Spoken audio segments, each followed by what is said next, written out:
तो जब मौसम का भविष्य बताने लगे हैं, तो अब जो वहाँ के लोगों में तो लालच होता है कि यार मौसम का भविष्य कोई बता सकता है, तो हम लोगों का भी भविष्य बता सकता है। लोग पहुँच गए। जो वेल डिफाइंड हैं, वेल ऑलरेडी जिस पे वेल आर्गुमेंट हो चुका है, जो साइंटिफिक एक्सप्लेनेशन वो चीज़ें गलत नहीं होती हैं। तो वो चीज़ थी। तो यहाँ पे आप देखेंगे हिडन वेरिएबल के भी परिणाम असंगत रहे लेबोरेटरी में। ऐसा लगता है कि ईश्वर भी अनसर्टेनिटी सिद्धांत के संबंध है और पार्टिकल की स्थिति तथा गति को जान नहीं सकता। देखिए ये भी मज़ाक है। इस वीडियो का, इस प्रेज़ेंटेशन का उद्देश्य है लोगों में साइंटिफिक टेम्परामेंट इंक्रीमेंट करना, बाकी इसमें लिखा ही हुआ है। चलिए। अच्छा, सबसे जो कौतूहल का विषय रहा है, लोगों में जो जानने की एक उत्सुकता बनती है, वो सोलर सिस्टम को लेकर बनती है। और या फिर हमारा जो यूनिवर्स है, जिसको कि हिंदी में लोगों ने ब्रह्मांड नाम दे दिया है, क्योंकि ब्राह्मण, ब्रह्मांड, ब्रह्मा इस तरह का नाम इन लोगों को बहुत अच्छा लगता है। एक इनको ऐसा अपना जो है उसमें नाम झलकता है, तो इसका जो है इन लोगों ने नाम ही रख दिया ब्रह्मांड। तो खैर कोई बात नहीं, शब्दों से क्या लेना देना है। बहरहाल जो यूनिवर्स है उसके बारे में लोगों की हमेशा जिज्ञासा बनी रहती है कि आखिर ये है क्या चीज़? जब आप रात होती है, जब सनलाइट नहीं रहती है, तब आप देखते हैं कि आकाश में बहुत सारे स्टार्स दिखते हैं, प्लैनेट्स दिखते हैं, उल्काएँ भी दिखती हैं, छोटे-छोटे क्षुद्र ग्रह हैं, ये सारे भी दिखते हैं। पहले भी दिखते थे, लेकिन इनकी ऐज जो है इतनी कम हो, मतलब जो आप कह सकते हैं कि इनका साइज़ इतना छोटा यहाँ से दिखाई देता है कि हम पूर्णतः आभास नहीं कर पाते थे कि एक्चुअली में ये है क्या। तो प्राचीन काल में तो सबसे बड़ा जो लोगों में दिक्कत थी वो 2 तरह की थी। एक तो पेट पूजा, मतलब खाना खाने की जो बात थी कि पेट में अन्न जाए, ये एक सबसे बड़ी प्रॉब्लम थी। उसके लिए लोग कृषि करना धीरे-धीरे सीख गए थे। तो कृषि जो है वो डिपेंड करती थी बारिश पे। तो बारिश आ जाए, तो बारिश कब आए, कभी-कभी अकाल पड़ जाता था, नहीं आता था। तो लोगों में बड़ा एक कौतूहल रहता था कि ये जान जाए वो कि यार बारिश होगी कि नहीं होगी। अच्छा, लोगों में हमेशा ही एक ये प्रवृत्ति रही कि हम जो है अपने बाल-बच्चों को डरा देते हैं, मार देते हैं, धमका देते हैं, क्योंकि हमने उसको पैदा किया हुआ है। उसी तरह से वो ये देखते थे कि हम जो है दूसरे इंसानों को भी, अगर हम ताकतवर हैं तो दूसरे इंसानों को भी डरा देते हैं, वो भी देखकर हमको जी हजूरी करता है। इस तरह की भी लोगों में सोच थी। लोग ये देखते थे कि जो जानवर हमसे कमज़ोर है उसको हम पालतू बना लेते हैं, उसको भी डरा-धमका देते हैं, वो भी हमसे डर के बच के रहता है। तो लोगों में एक ऐसा इमेज क्रिएट हो गया कि जो ताकतवर है, जो कुछ बनाता है या जो पावरफुल है, उससे ना जो जो लोग उससे कमज़ोर हैं, उनको उससे डर के रहना चाहिए। ये लोगों ने खुद ही एक एजम्पशन क्रिएट कर लिया। इस एजप्शन का फ़ायदा ये इन लोगों ने एक फ़ायदा इसका बनाया कि हम लोगों को भी ना डर के रहना चाहिए, क्योंकि ये दुनिया जो है ना, हम ही लोगों की तरह कोई होगा जो हमसे ज़्यादा ताकतवर होगा, उसने कहीं बनाया होगा। अब भले हमको दिख नहीं रहा है, शायद हम लोगों की बुद्धि थोड़ी कमज़ोर पड़ रही है। अच्छा, कभी-कभी जैसे बारिश होती थी, गरज होता था, बादल जो है बादल फटने की घटना होती थी, बिजलियाँ चमकती थी, तो इन लोगों के माइंड में ऐसा क्रिएट हो गया कि ये हमसे जो कोई ताकतवर है ना, वो ये काम कर रहा है। तो ये लोग उससे डरने लगे, डरना शुरू कर दिए। फिर उन्हें जो है बारिश नहीं होती थी तो उन्हें लगता था कि यार वो जो पावरफुल आदमी है ना, हमसे जो ताकतवर है, वो जो है ना बारिश नहीं बरसाया, लगता है गुस्सा है। क्यों गुस्सा है? क्योंकि ये लोग खुद गुस्सा हो जाते थे अपने बाल-बच्चों से, तो इन्हें लगता था कि बाल-बच्चों को हमने पैदा किया, बाल-बच्चा मेरे मुताबिक काम नहीं कर रहा, मेरे अनुसार काम नहीं कर रहा है, तो उसने कुछ गलती की है। तो ये गुस्सा होते थे, मारते थे, डाँटते थे। तो उन्होंने वैसी ही एक इमेज क्रिएट कर ली कि लगता है हम लोगों ने ना कुछ गड़बड़ कर दिया है, तो देवता नाराज़ हो गया है, इसीलिए बारिश नहीं कर रहा है। तो इस तरह की प्रथाएँ जो हैं, ये लोग खुद ही क्रिएट करते गए और इस तरह से इन्होंने एक तरह-तरह के गॉड रच लिए। जो जिस क्षेत्र में था, हर जगह लोगों ने अपने-अपने गॉड, अपने-अपने बहुसंख्यक गॉड भी क्रिएट कर लिए। बहुसंख्यक मतलब बहुत सारे गॉड, अलग-अलग गॉड, पानी बरसाने के लिए ये गॉड, वो बाढ़ लाने के लिए ये गॉड, अकाल पड़ाने के लिए गॉड, अलग-अलग गॉड की कल्पना कर ली। फिर उसके बाद से कुछ लोग और आए, उन्होंने कहा कि भैया हम ये गॉड एक है। एक गॉड वाले भी आए, उन्होंने एक गॉड स्थापित किया और तरह-तरह की चीज़ें रच दी, जो समाज में चल रही थी उसी से मिलती-जुलती। जितनी बुद्धि थी उतनी क्रिएट कर दी है। कुछ ने ये भी अफ़वाह फैला दी कि गॉड से ही उसका सीधा कनेक्शन है। मतलब गॉड उससे बात करता है या किसी देवदूत को भेज देता है, किसी गैब्रियल-वैब्रियल को भेज के अपनी बात उससे कहलवा दिया है। और जो पुरानी प्रथाएँ थीं, उससे मिलती-जुलती ही कहानी सुनाकर लोगों को इस तरह की चीज़ें भी इन लोगों ने क्रिएट कर दी और लोगों में इन्फ्लुएंस बना लिया। तो अल्टीमेटली इस तरह से ये लोग अपनी व्यवस्था को आगे बढ़ा रहे थे। लेकिन मूल समस्या क्या थी कि लोग अभी भी जो एक्चुअल जो साइंस थी, उसको नहीं समझ पा रहे थे और वह गलती क्या कर रहे थे कि ये लोग उसको समझने का भी प्रयास नहीं कर रहे थे। ये इमेज बना लिए थे कि हमारे ऊपर ना कोई एक ऐसा हम लोगों जैसा है जो कर देता है। तो इनका ना ज्ञान का जो लेवल था वहीं स्टॉप कर गया था। वहीं पे ये रुक गए थे। सोच ही नहीं पा रहे थे कि हमको थोड़ा-सा ना डिफरेंट लॉजिक भी लगाना चाहिए कि हो सकता है वो हमारे जैसा ना हो सकता है कि वो हो ही ना। जैसे पेड़ है, जैसे बीज है, बीज को अगर हवा मिल गया, पानी मिल गया, सही एनवायरनमेंट मिल गया तो वो फूट पड़ता है। अगर उसको सही वातावरण नहीं मिला तो बीज सूख जाता है। तो ये बात इन लोगों को नहीं समझ में आती थी। इनको लगता था कि कोई एक ऐसी पावर है, कोई शक्ति है जो तमाम विपरीत परिस्थिति में भी उसको ठीक कर देगी। वो लोग ऐसा एजम्पशन कर लिए थे। ये इनकी आगे न बढ़ने का सबसे जो है रुकावट था, हर्डल था। अब क्या हुआ कि समय-समय पर बहुत सारे लोग भी आए, जिन्होंने अपनी तरह-तरह की सिविलाइज़ेशन क्रिएट की, बहुत सारी बातें रखी, जिसमें से अब्राहमिक रिलीजन के लोग आते गए, उन्होंने अपनी बहुत सारी बातें रखी। भारत में बुद्ध, महावीर जैसे लोग आए, बुद्ध ने तो लोगों से बोल दिया कि अरे ये सब सोचने की भी ज़रूरत नहीं है, तुम्हारी जो ज़िंदगी है, वो ज़िंदगी जी कर जाना है, ज़िंदगी की बात करो ना, ये क्या तुम लोग गॉड-वॉड की बात कर रहे हो, गॉड की वो बात ही नहीं करते। मतलब क्या है ये चीज़, जो है ही नहीं उसकी क्या मतलब उसके पीछे पड़े हो, तुम्हारी ज़िंदगी है उसको जियो। ये बात जो है प्लैंक जो था, मैक्स प्लैंक जो था, उसने भी यही बात की कि हमें उसने एक निर्धारणवाद का सिद्धांत दिया 19वीं सदी में। उसने ये कहा कि हमें किसी ईश्वरीय कल्पना की ज़रूरत नहीं है फ्यूचर प्रेडिक्शन के लिए, इन चीज़ों को जानने के लिए। वो मैं आगे दिखाऊँगा आप लोगों को। तो कुछ लोगों ने इन फ़िज़ूल की बातों से हटाकर अपनी ज़िंदगी कैसे जिएँ उस पर फ़ोकस किया। लेकिन लोग हैं, अंधविश्वास छोड़ते नहीं। तो वो चीज़ें भी पैरेलल में आगे बढ़ती रही। लोग अंधविश्वासी रहे। ग्रीक वग़ैरह या जो बाहर के जो देश थे, उन लोगों ने तो बेचारों ने जो ग्रह नक्षत्र हैं, जो आकाश में जो आपको दिखते हैं, डिफरेंट प्लैनेट्स दिखते हैं, डिफरेंट स्टार्स दिखते हैं। अब चूँकि पृथ्वी तो गोल-गोल घूमती है, ये बात इन लोगों को पता नहीं थी कि ये तो सूर्य का चक्कर लगाती है। तो ये लोग सोच लेते थे कि भई सूर्य हमको सुबह में दिखता है पूरब में और शाम को जो है पश्चिम में अस्त हो जाता है, फिर कल सुबह में दिखता है। तो वो कोई घोड़े-वोड़े पर आता है बैठ के, जैसे वेदों में लिखा है कि स्वर्णमयी घोड़े पर बैठ के आता है, 7-7 घोड़े पर बैठ के आता है। और रामायण में तो लिखा है कि बाकायदे हनुमान जो है पहुँच गए थे खाने के लिए सूर्य को, रथ तक उसके पहुँच गए थे। राहु वहाँ खा रहा था, इस तरह की बातें लिखी है। तो ये लोग जानते ही नहीं थे दरअसल सच्चाई। तो अब क्या होता है यहाँ पे कि जब ये लोग सच्चाई नहीं जान पाए तो अपनी-अपनी तरह से इन सारी चीज़ों को बना लिए। और इन लोगों ने क्या कहा कि देखो बारिश जो है ना, ये स्टार और ये जो ग्रह जिसका नाम ये लोग कुछ दे रखे थे, इस पोज़ीशन में होता है तब-तब बारिश होती है। तो इन लोगों ने इस तरह की कुछ प्रेडिक्शन कर ली। बरसात के मौसम में उन्होंने कुछ नक्षत्र-वक्षत्र देख लिए, टिक मार लिए, नोट कर लिए कि अगली बार जब इस तरह का कुछ नक्षत्र ग्रह आएगा ना तो समझना कि बारिश का मौसम आ गया, आ जाएगा। तो जब बारिश-वारिश नहीं होती थी, तो जो लोग ये सब याद करके रखते थे उनको लोग बड़ा विद्वान समझते थे कि भैया ये तो बड़ा विद्वान व्यक्ति है, चलो उनसे पूछते हैं, ये भविष्य बता देंगे क्या होगा। तो वो जो है आसमान में देख-देख के बताता था कि देखिए यहाँ तक आ गया है, अभी यहाँ तक आएगा, अभी कुछ दिन में बारिश होगी। अब बरसात का मौसम है तो कभी-कभी अब आज के डेट में हम लोग जान गए हैं कि कभी मानसून 1 हफ्ते लेट हो जाता है, कभी 2 हफ्ते लेट हो जाता है, कभी 3 हफ्ते लेट हो जाता है, कभी महीनों लेट हो जाता है। तो ये आजकल हम लोग वैज्ञानिक विधि से जान गए हैं। उस समय क्या था कि ग्रह नक्षत्र से वो सब देखते थे, बताते थे। तो वो बोलेगा ना कि अब होने ही वाला है, अब टाइम आने ही वाला है।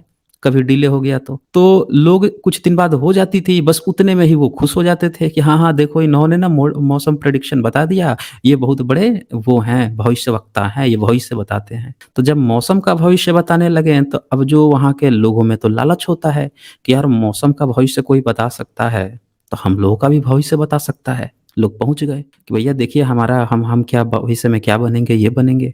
अब उसके लिए वो पैसे देने को भी तैयार है, अन्न देने को भी तैयार है और सामने वाला जो है वो तो बहुत खुश हो गया कि यार चलो बड़ी अच्छी बात है यार, हम इतना थोड़ा-सा काम सीख लिए हैं, इससे हमको सामने वाले पैसे देकर वो भी झूठ बोल रहा है। तारीफ़ सुननी तो सबको अच्छी लगती है। तो ये जो है अब तारीफ़ कर रहा है। क्या तारीफ़ कर रहा है? यानी आप जो है आगे चलकर आप में ना बहुत सारे धन संपदा मिलेगी, ये मिलेगी, वो मिलेगी। तो वो सामने वाला खूब खुश हो रहा है कि हाँ, हाँ, इन्होंने बड़ा अच्छा बताया, कुछ दान देके चला गया। ये परंपरा बन गई। लोग अब दुकान खोल के बैठने लगे प्रेडिक्शन की। तो इस तरह से पूरे भविष्यवक्ताओं की एक फ़ौज खड़ी हो गई और इस तरह से जो है आप देखेंगे कि अंधविश्वास जो है चरम पे पहुँच गया। हर देश में पहुँचा। ग्रीक से जो है ग्रह नक्षत्रों के नाम निर्धारण होने लगे। इन लोगों ने फर्जी-फर्जी ग्रह बना लिए, लास्ट में मैं दिखाऊँगा इन सारी चीज़ों को। तो अब जब मॉडर्न साइंस आया, तो यहाँ पे एक बात आई कि क्या ये जो खगोल प्राचीन काल के लोग देखते थे, ये सही है कि नहीं है? तब पता चला कि नहीं भैया ये तो प्रेडिक्शन इन लोगों का बिल्कुल उल्टी धारा में है, ये तो हवा में तीर मार रहे हैं, ऐसे ही आँख मूंद के। ये कुछ-कुछ बातें तो सही करते हैं, लेकिन जहाँ लॉजिक की बात आती है, जहाँ पे साइंटिफिक टेम्परामेंट की बात आती है, साइंटिफिक कनेक्शन की बात आती है, वहाँ तो ये लोग एजम्पशन मार देते हैं, उसी को ये लोग समझते हैं कि हम भविष्यवक्ता बन गए। पूरी तरह से गलत होने लगा। तो वो थी एस्ट्रोलॉजी, अब आ गई एस्ट्रोनॉमी। अब क्या हुआ कि ब्रह्मांड को जानने की बात आने लगी कि भैया अब दुनिया कैसे है, कैसे इसको जाना जाए साइंटिफिक तौर पे। तो 1870 का दौर था, 1870 का, उससे भी पहले चलते हैं, न्यूटन के समय में चलते हैं, 17th सेंचुरी में। 17th सेंचुरी में क्या हुआ कि न्यूटन ने अपने न्यूटन्स लॉ बना दिए। जब उसने न्यूटन्स लॉ बना दिए तो उससे जो है उन नियमों के आधार पर, न्यूटन्स के 3 लॉ है ना, तो इन तीनों लॉ के आधार पर अब वो लॉ बन गया। लॉ मतलब जो कि एक मैथमेटिकल कैलकुलेशन है। थियरी देखिए, थियरी क्या होती है? एक साइंटिफिक थियरी होती है और एक अनुमानित थियरी होती है। जो साइंटिफिक थियरी होती है वो किसी भी घटना को साइंटिफिक रूप से एक्सप्लेन करती है। और जो लॉ होता है उसका मैथमेटिकल वो होता है, एक डिस्क्रिप्शन होता है या मैथमेटिकल उसका फॉर्मूलेशन होता है। कुछ लोग ऐसा प्रचार फैला दिए हैं कि ये थियरी है इसका मतलब ये गलत है या अनुमानित है, ऐसा नहीं होता। थियरी का मतलब होता है किसी भी लॉ का साइंटिफिक एक्सप्लेनेशन। थियरी के विभिन्न प्रकार हैं। आप साइंटिफिक थियरी की जब भी बात करेंगे तो साइंटिफिक थियरी हमेशा ही साइंटिफिक एक्सप्लेनेशन होता है, उसमें कुछ भी अनसाइंटिफिक नहीं होता है। जो मॉडल्स होते हैं, डिफरेंट मॉडल्स होते हैं, तरह तरह के मॉडल पेश किए जाते हैं किसी चीज को एक्सप्लेनेशन के लिए। तो वो मॉडल डिफरेंट हो सकते हैं कि भाई ये मॉडल इस घटना के लिए सुटेबल है या इसको नहीं डील कर पा रहा है, कुछ इसमें दिक्कत आ रही है, तो एक दूसरा मॉडल पेश किया जाएगा। वो मॉडल्स होते हैं, डिफरेंट मॉडल पेश किए जाते हैं किसी घटना को, किसी इवेंट को दिखाने के लिए, समझाने के लिए। लेकिन थ्योरी जो होती है वो साइंटिफिक एक्सप्लेनेशन होती है। ये अंतर लोग नहीं समझते। और एक जो है वो जोकर नालायक जो है वो लोगों को यही बताते फिरता है कि भई वो तो थियरी है, बिग बैंग थियरी है, डार्विन थियरी है। अरे बेवकूफ़ ढफोरे, कभी पढ़ा होता, फिज़िक्स, केमिस्ट्री, मैथ्स कभी पढ़ा होता, कभी किसी साइंटिस्ट के यहाँ से गया होता, डिबेट किया होता, तब तुझे पता होता थियरी और लॉ क्या होते हैं। बहरहाल हम आगे बढ़ते हैं। तो अब यहाँ पे क्या होता है कि जो 17th सेंचुरी में जब इन्होंने मैथमेटिकल वो लॉ बना दिए, रूल्स निकाले कि इसके अनुसार ही दुनिया के जितने भी पार्टिकल्स हैं या जो पार्टिकल्स का नेचर जो है वो इस तरह से आगे बढ़ रहा है, इस तरह से डिफाइंड हो रहा है, इस तरह से चीज़ें हरकत में आ रही है। तो अब यहाँ पे एक चीज़ ध्यान दीजिएगा कि यहाँ से अचानक से लोगों का ना बिल्कुल वही बदल गया। सारे नियम, कानून, सोचने-वोचने के जो तरीके हैं वो सारी चीज़ें बदल गई कि भई अब इस हिसाब से उसको सही माना जाने लगा। अच्छा, 15th सेंचुरी में ही शुरुआत हो गई थी एथिस्ट की। बहुत सारे ऐसे एथिस्ट थे जो गॉड को मानने से इनकार कर चुके थे। अब बहुत सारे ऐसे भी लोग थे उस समय जो लोग गॉड को भी मानने का प्रयास करते थे या दिखाने का प्रयास करते थे। नहीं तो जो पोप-वोप होते थे ना, पकड़ के जिंदा जला देते थे। एक रिपोर्ट है कि एक ही साल में इन्होंने कई हजार साइंटिस्टों को जला दिया था जो गॉड को नहीं मानते थे। तो सारे साइंटिस्ट भी डर गए। जैसे आजकल हम एथिस्टों को बच के रहना पड़ता है कि भैया आप दिखा देंगे, चेहरा दिखा दे। पाकिस्तान में देख रहे हैं ना हाल अभी, कैसे कोई बोल दिया पैगंबर के खिलाफ पकड़ के सूली पे टांग देता है। या भारत में देख लीजिए, आप थोड़ी सी कह दीजिए भैया गॉड वॉड नहीं होता, आपके रिलीजियस में ये खराबी है, सही बात आप बोल दीजिए, देखिए गाली गलौज शुरू कर देते हैं। कोई मारने की, काटने की धमकी दिए जा रहा है, ये कर देंगे, वो कर देंगे। तो ये उस समय वहाँ पे भी खूब होता था 15th सेंचुरी में। अब सोचिए हम लोग कितना पीछे हैं, वो लोग बहुत आगे निकल गए, हम लोग इतना भी पीछे हैं कि अपनी बातें भी नहीं रख सकते।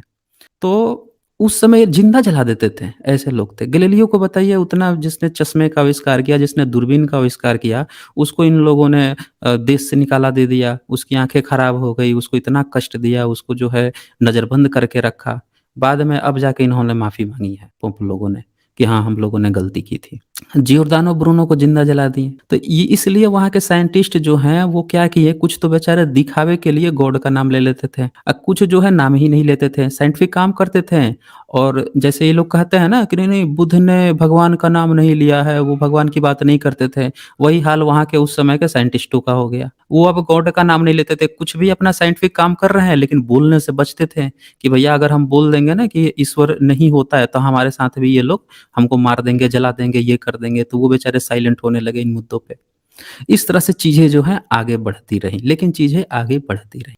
अब क्या हुआ है आगे चल के कि 17th सेंचुरी के बाद से कि ये जो निर्धारणवाद का कंसेप्ट आया, मतलब कि भविष्य देखने की जो बात आई, ये ग्रह नक्षत्रों से ही आई। क्योंकि लोगों को लगता था कि हर वक़्त ये बदलते रहता है। जो ग्रेविटी है, गुरुत्वाकर्षण की खोज न्यूटन को क्रेडिट दिया जाता है ना, गुरुत्वाकर्षण से ही इन लोगों ने पूरा प्रेडिक्शन किया हुआ है। आज का जो कुंडली देखता है ब्राह्मण या पंडित, पढ़ना पुरोहित, वो कैसे देखता है? बोलता है कि वो ग्रह है, चंद्रमा है, सूर्य है, ये ग्रह है, वो ग्रह है, ये सब ना आपके चक्कर लगा रहे हैं तो आपके शरीर पर प्रभाव डाल रहे हैं। वो नहीं जानता है ग्रेविटी क्या होती है, फिर भी वो प्रभाव डाल रहे हैं। वो सोच रहा है कि जगह बदल रहा है वो, तो कुछ जो है काली छाएँ इन पर पड़ जाती हैं, कुछ अच्छी छाया पड़ जाती है। वो कुछ दूसरे टर्म में समझता है। वो नहीं जानता है ग्रेविटी। एक्चुअल साइंस को वो नहीं जानता है, लेकिन वो इतना जो जानता ज़रूर है कि इधर-उधर करके बात कर-वुर के हम इनसे पैसा ऐंठ सकते हैं, ये हमारा धंधा है। तो ये चीज़ें जो हैं आगे बढ़ रही थी। प्रश्न है कि भैया जैसे ये जो पंडित पुरोहित गेस करते हैं, भविष्य बताते हैं, तो क्या साइंटिफिक आधार पर हम भविष्य देख सकते हैं? तो ये क्वेश्चन है यहाँ पे कि ब्रह्मांड को संचालित करने वाले सिद्धांत क्या हमें सटीक भविष्यवाणी करने देंगे कि भविष्य में क्या होने वाला है? तो इसका संक्षिप्त उत्तर है नहीं और हाँ। सैद्धांतिक रूप से ये नियम हमें भविष्य का अनुमान निकालने की अनुमति देते हैं, लेकिन व्यवहार में गणनाएं बहुत कठिन होती हैं। देखिए ये कितना खूबसूरत आंसर है। इस उत्तर को जब आप जानेंगे, इसको समझने की इसकी गहराई आप प्रयास करेंगे, तब आपको पता चलेगा कि साइंस कितना आगे निकल चुका है और उतना ही कितना पीछे ये पंडा पुरोहित हैं, ज्योतिषी हैं। इन दोनों में कितना फर्क है। वो जो है अनसाइंटिफिक तरह से लूट की बीमारी बना रखा है, और ये लोग जो हैं पार्टिकल का नेचर, एक पार्टिकल कैसे बिहेव करता है, सनलाइट आती है, लाइट की गति क्या है, उसका जो है वेव पार्टिकल है या फिर जो है उसमें सर्टेनिटी है, अनसर्टेनिटी है, सारी चीज़ें वहाँ चेक हो रही हैं। गति और उसका जो है स्थिति, दोनों को काउंट करने का प्रयास किया जा रहा है। तो ये बोलते हैं कि हम ये सारी चीज़ें जो है ना तभी जान सकते हैं, लेकिन उसकी गणनाएँ ना बहुत ज़्यादा कठिन है। बहुत ज़्यादा कठिन एक साइंटिस्ट कह रहा है, इसका मतलब आप समझते हैं? लगभग इम्पॉसिबल। अगर साइंटिस्ट ये बात कह रहा है कि बहुत कठिन, तो समझिए कि इम्पॉसिबल जैसा। पॉसिबल वो बनाएँगे, लेकिन अभी कह रहे हैं ना, इसका मतलब बहुत ज़्यादा ये हाईली ज़्यादा जो है ये कठिन है। अच्छा, अब बात आते हैं, हम उस पॉइंट पे आते हैं जो लैपलास ने एक थियरी गठित की थी। उन्होंने क्या कहा था उसके बारे में ये लिखते हैं कि जो लैप्लॉस ने कहा है वो बेसिकली जो है ना प्राउस्ट, मतलब कि जो फ्रांसीसी उपन्यासकार की तरह बात कहे हैं। वो क्या कहते हैं कि यदि एक कालखंड में हम ब्रह्मांड के सभी पार्टिकलों की स्थिति और गति जान सकते हैं, तो फिर हम किसी भी अवधि में यानी भविष्य और भूत दोनों में इनकी गणना करके इनके बर्ताव को समझ सकते हैं। इस पॉइंट को थोड़ा सा समझिए क्या कहना चाहते हैं। ये कह रहे हैं लाप्लास कि अगर हम किसी भी कालखंड में, किसी भी टाइम पीरियड में, अगर जो है यूनिवर्स के जो भी पार्टिकल हैं उनकी स्थिति किस सिचुएशन में है और इसकी गति, इसकी जो है स्पीड जो है, इन दोनों को अगर हम जान गए पार्टिकल का, तो हम भविष्य में भी ये कैसे बर्ताव करेगा ये पार्टिकल वो भी जान जाएंगे, और फ्यूचर में कैसे बर्ताव किया होगा ये भी जान जाएंगे। ये बात ये कह रहे हैं। तो ये बहुत गूढ़ बात है।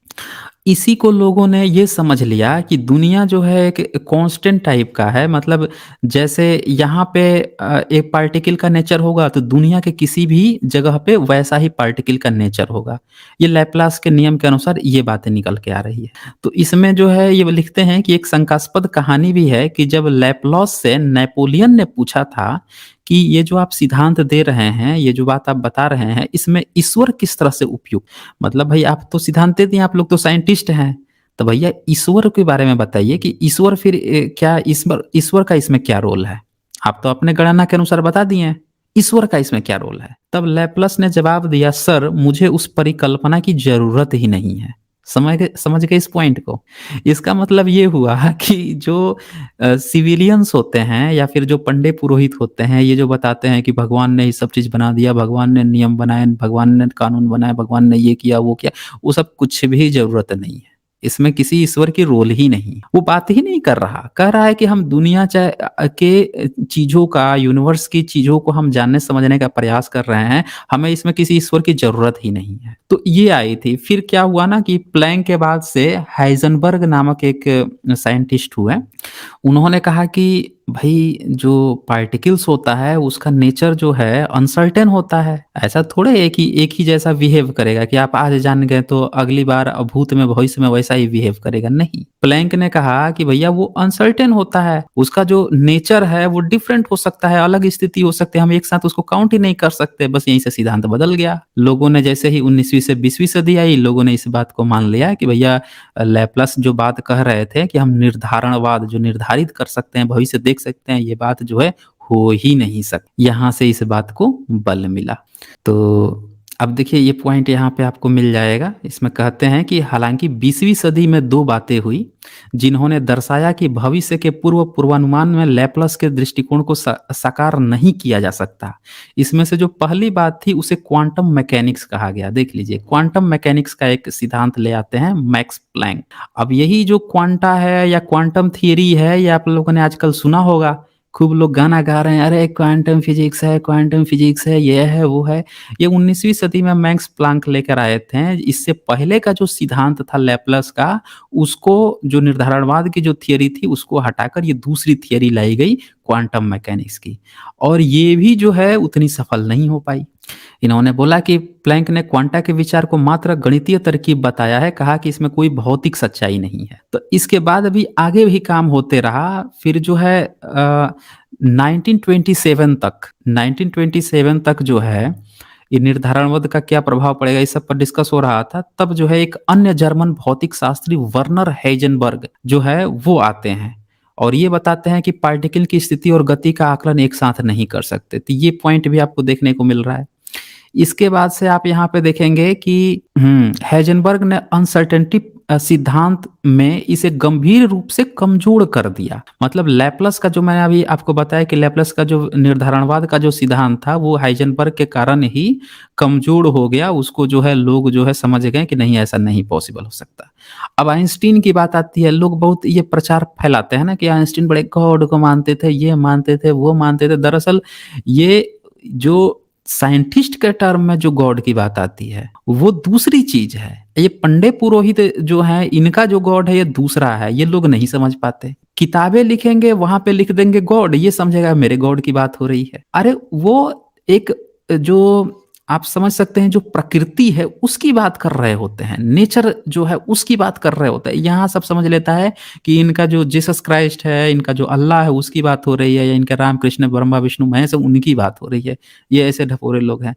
तो वो इसमें बोलते हैं कि गॉड जो है वो डाइस को थ्रो नहीं करता, ईश्वर जो है पासे नहीं फेंकता है। ये बात वो बार बार कहते थे। इसका मतलब आप समझ रहे हैं, बहुत गूढ़ बात है ये। इसका कहने का मतलब ये है कि ये दुनिया जो है एक सीक्वेंस में नहीं है, और जो भी घटना घट रही है तो वो अचानक से हो रही है, दूसरी तरह से हो रही है। तो क्या ईश्वर जो है वो पासे फेंक रहा है क्या? ये पासा मतलब समझते हो ना, जैसे आप लूडो खेलते हो या फिर आप जुआ खेलते हो तो उसमें पासे फेंक तो कुछ भी आ सकता है। तो भैया अगर आप बिलीव करते हो ईश्वर पे, गॉड पे, तो क्या पासा फेंकता है क्या? आपको दे देगा कि भैया 2 किलो लड्डू चढ़ा है तो चलो पासा फेंकेगा, तुक्का लगाएगा कि अच्छा आपका नंबर आया कि नहीं, अच्छा नहीं आया, चलो भैया आपका काम नहीं करेंगे। अच्छा आपका नंबर आ गया, अच्छा चलो आपको कर देंगे। प्रोबेबिलिटी नापता है क्या? तो इससे ये प्रतीत, ये मजाक है एक तरह से मजाक उड़ाया जा रहा है। जो धार्मिक जो लोगों का जो गॉड है उसकी बातें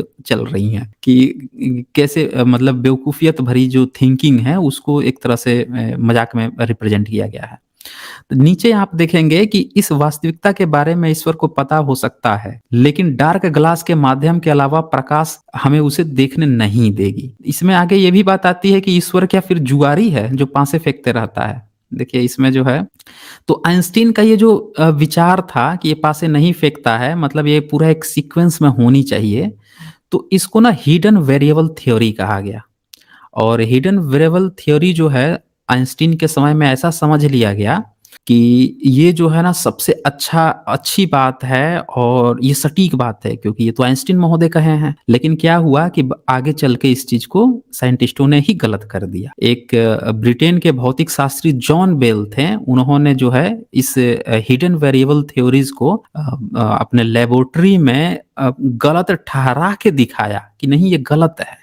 ये चीज हुआ था, यहाँ से आप देख रहे होंगे, यहाँ लिखा भी हुआ है, लेकिन ये हिडन वेरिएबल थ्योरी गलत है। यानी आइंस्टीन की वो जो बात थी उस चीजों को यहाँ पे गलत किया गया। ये बात जो है इन्होंने भी कही है, जो स्टीफन हॉकिंस है, कि आइंस्टीन ने कुछ जो प्रेडिक्शन किए थे वो चीजें कहाँ कहाँ पे गलत होती हैं। तो यहाँ पे एक बात आप लोगों को समझनी होगी कि साइंटिस्टों की एक बात होती है जो पर्सनल गेस करते हैं, दूसरा होता है वो बातें जो वो लोग ऑफिशियली प्रैक्टिकली सही करके देते हैं, लोगों के सामने सारे प्रश्नों का उत्तर देते हैं, तो उनको एक्सेप्ट किया जाता है।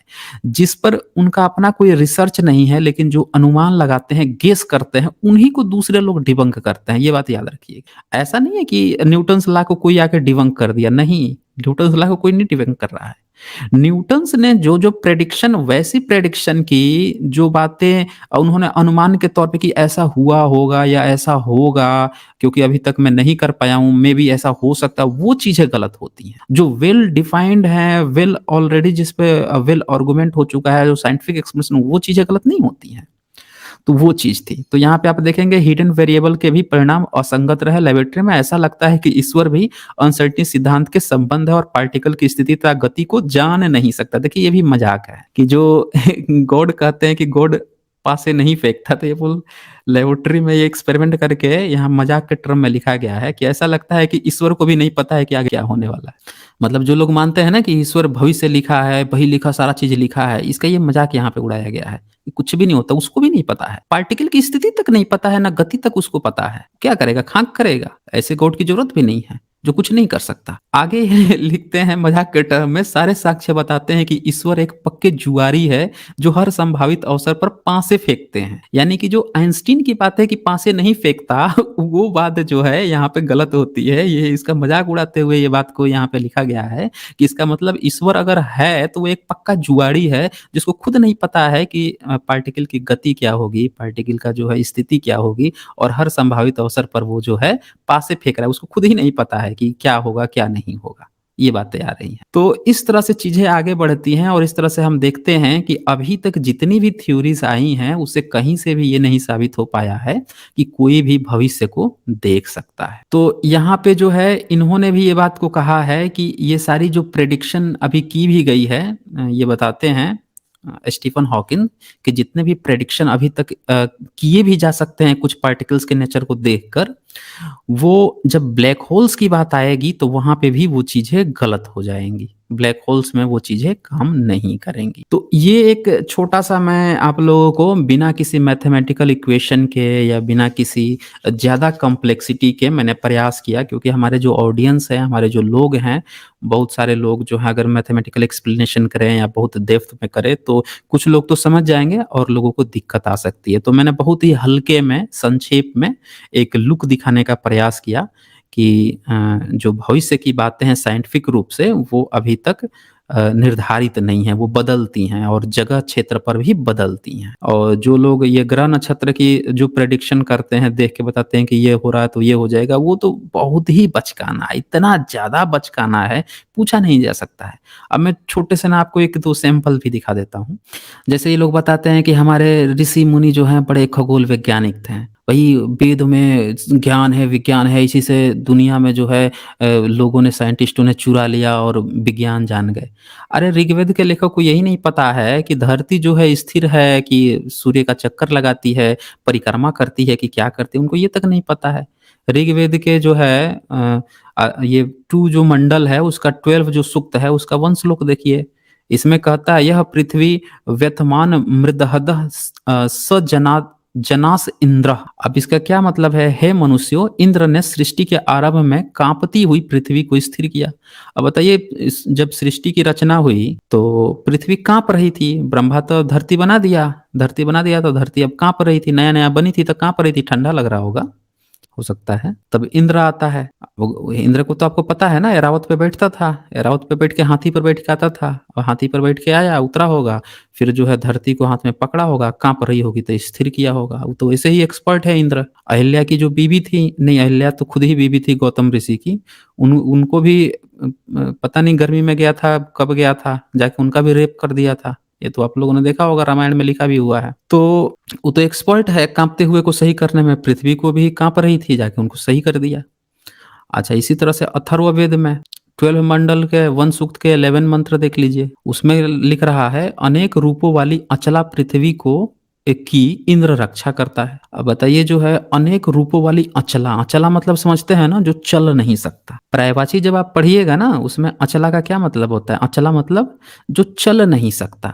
तो पृथ्वी को अचला कहा गया है, मतलब चल ही नहीं सकती। अरे बुद्ध को भगवा कहा गया है, हैं? इसी तरह से ये लोग अपने अपने किसी को कहते हैं ना कि ये भगवान है, भगवान है। अब जैसे मान लेते हैं, कहा कि भगवान श्री कृष्ण, तो इसका मतलब क्या है कि कृष्ण को भगवान कहा जा रहा है। भगवान मतलब ईश्वर कहने का प्रयास कर रहा है, हालांकि वो है नहीं, लेकिन कहने का प्रयास किया जा रहा है। तो उसी तरह से पृथ्वी को अचला कहा जा रहा है। पृथ्वी के पहले क्या आ गया? अचला आ गया। तो अब अचला जब नाम दे दिया तो इसका क्या मतलब है? आप सोचिए, अचला पृथ्वी की रक्षा करता है, हैं? जो चीजें चल ही नहीं सकती, अब बताइए पृथ्वी नहीं चलती है।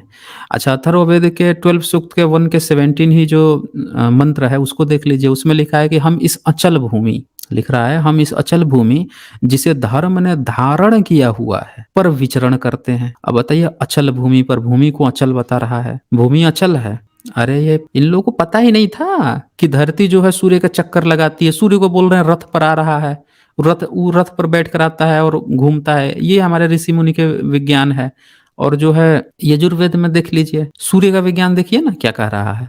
सूर्य के विषय में वेदों का कहना है कि सूर्य देव स्वर्णमय रथ पर चढ़कर देवताओं और मनुष्यों को अपने अपने क्रम में लगाते हुए संपूर्ण लोगों को देखते हुए आते हैं। बताओ, अब सूर्य जो है स्वर्णमय सोना के रथ पर चढ़ के आता है। सोना स्वर्ग आसमान में पाया जाता है क्या? उस पर बैठ के, उस दिन सूर्य वाला आप देखे थे ना, जिसमें हम लोगों ने रेशनल वर्ल्ड पे किया था स्ट्रीम, हनुमान वाला, SJL 81 SJL 80, उसमें तो बैठ के आता है। ये इनको पता नहीं है। अच्छा जी, ये वाला देख लीजिए, इनके 9 ग्रह देख लीजिए। ये लोग एक कहानी कहते हैं कि भैया हमारे यहाँ जो है ना, हमारे ऋषि मुनियों ने 9 ग्रह पता लगा लिया था। इनके 9 ग्रह देख लीजिए कौन कौन से हैं। सूर्य, चंद्र, मंगल, बुध, बृहस्पति, शुक्र, शनि, राहु और केतु, ये 9 ग्रह हैं। इन्होंने यहाँ पे श्लोक भी लिख रखा है। अब ये ढपूर महोदय लोगों को ये तक नहीं पता है कि भैया सूर्य जो है ग्रह नहीं होता है, चंद्रमा ग्रह नहीं होती है, सूर्य जो है स्टार है, चंद्रमा जो है उपग्रह है। इनको ये नहीं पता है, बोल रहे हैं कि ये ग्रह है। अच्छा जी, ये देखिए राहु और केतु, इसको बता रहे हैं कि ये ग्रह है।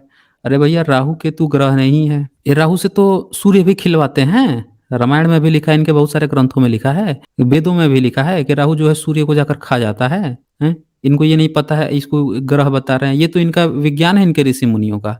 और ये बताते हैं कि हम लोग जो है दुनिया को प्रेडिक्शन कर लेते हैं।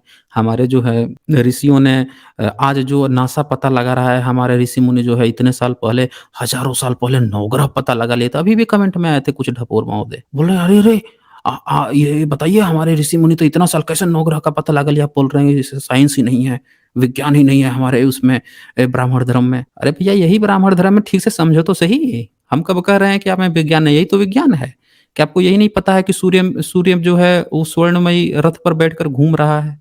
पृथ्वी को इसमें नहीं शामिल किए हैं। चंद्रमा को और सूर्य को जो है ग्रह बता दिए हैं। अब पृथ्वी जो ग्रह है उस इस लिस्ट में है ही नहीं। राहु केतु आ गया है। ये तो इनका वो है, इनका विज्ञान है। अब इसके बाद से कुछ ऐसे ठपूर महोदय लोग हैं जो आके कमेंट करते हैं कि अरे साइंस जर्नी वाले कहते हो कि हमारे यहाँ विज्ञान नहीं है। तुम जो है बताओ तो जरा, नासा जो है करोड़ों अरबे रुपए लगा के ग्रह नक्षत्र ग्रहण का पता लगाता है। हमारे गांव के पंडित जो हैं 11 रुपए लेके बता देते हैं कि कब ग्रहण लगने वाला है। ये तो हाल है इनका। अभी ये महोदय लोग को ये तक नहीं पता है कि भैया ये जो ग्रह नक्षत्र ग्रहण का जो आपका पंडा पंडित जो बता रहा है, वो कौन सा पंचांग से उठा के बनाता है। उसका पंचांग देखे हो कभी? वो पंचांग कब बना है ये पता किए हो कभी? ये पंचांग कहाँ से बना है?